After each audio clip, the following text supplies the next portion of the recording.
Alors les activités de service numérique de Thales, c'est 4230 collaborateurs. Pourquoi le premier chiffre qui me vient à l'esprit, ce sont les collaborateurs, parce que ce sont les porteurs de la maîtrise de nos technologies qui se répartissent pour ces différents services sur la partie IoT, la partie cloud computing, la partie cybersécurité, la maîtrise des connectivités et le tout finalement dans un système extrêmement critique pour l'activité de nos clients.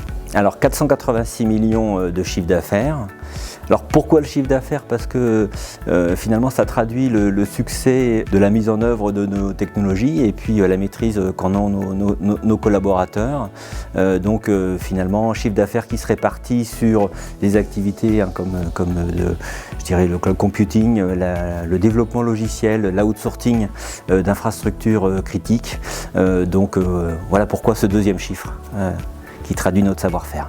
Alors le dernier chiffre, c'est 1,2% de R&D, qui traduit là aussi la volonté pareil, de maîtrise de nos différentes activités pour les services numériques de Thales.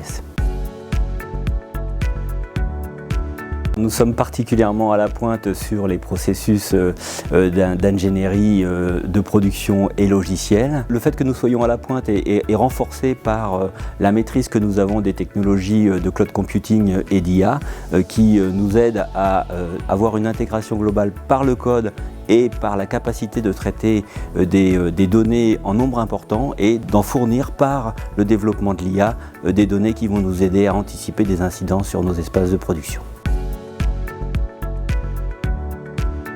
Le conseil que je donnerais, c'est principalement de se remettre en cause de manière permanente presque, et d'apprendre à la fois à apprendre et à la fois à désapprendre. Alors l'apprendre à apprendre est un peu plus simple, l'apprendre à désapprendre est pas forcément facile.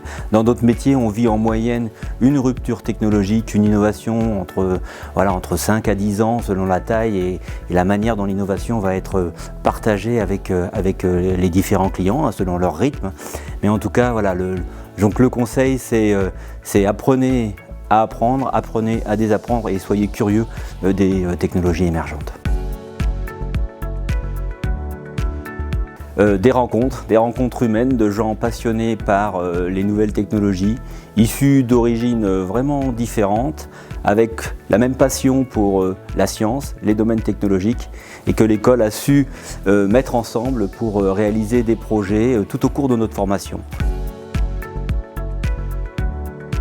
Rejoignez-nous pour aider nos clients à maîtriser leur moment décisif.